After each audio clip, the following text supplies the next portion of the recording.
പെരുമ്പാവൂരിൽ medical store ജീവനക്കാരിയുടെ ശ്രദ്ധ മാറ്റി മൊബൈൽ ഫോൺ മോഷ്ടിച്ചയാളെ പോലീസ് തിരയുന്നു.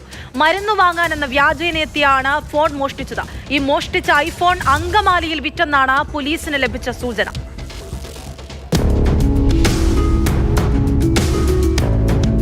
പെരുമ്പാവൂർ നഗരമധ്യത്തിൽ കോടതിക്കും പോലീസ് സ്റ്റേഷനും ചേർന്നുള്ള മെഡിക്കൽ സ്റ്റോറിലാണ് സംഭവം.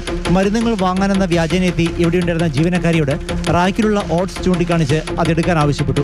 ജീവനക്കാരി ഒരെണ്ണം എടുക്കുമ്പോൾ തൊട്ടടുത്തുള്ളതാണ് എടുക്കേണ്ടതെന്ന് ഇയാൾ പറയും. ഇങ്ങനെ ഓരോരോ പാക്കറ്റുകൾ ജീവനക്കാരി എടുത്തു വെച്ചുകൊണ്ടിരുന്നു. ഈ സമയത്ത് മേശപ്പുറത്തിരുന്ന മൊബൈൽ ഫോണിലായിരുന്നു മോഷ്ടാവിന്റെ ശ്രദ്ധ. അവസാനം ജീവനക്കാരി അറിയാതെ ഇയാൾ മൊബൈൽ ഫോൺ കൈക്കലാക്കി മടിയിൽ വെച്ചു. സാധനങ്ങളെടുത്ത് ജീവനക്കാരി ബില്ലടിക്കാൻ പോയപ്പോൾ വേണ്ടെന്ന് പറഞ്ഞ് ഇയാൾ സ്ഥലം വിട്ടു. പിന്നീട് നോക്കുമ്പോഴാണ് ഫോൺ നഷ്ടപ്പെട്ട വിവരം ജീവനക്കാരെ അറിയുന്നത്. പുതിയ ഐഫോണാണ് നഷ്ടപ്പെട്ടത്. CCTV ദൃശ്യങ്ങളുടെ അടിസ്ഥാനത്തിൽ ഇവർ ഉടൻ തന്നെ പെരുമ്പാവൂർ പോലീസിൽ പരാതി നൽകി. ഇതിനിടെ പെരുമ്പാവൂരിൽ നിന്ന് ഇയാൾ അങ്കമാലിയിലെത്തി മോഷ്ടിച്ച മൊബൈൽ അവിടെ വിറ്റതായി പോലീസിന് സൂചന ലഭിച്ചു.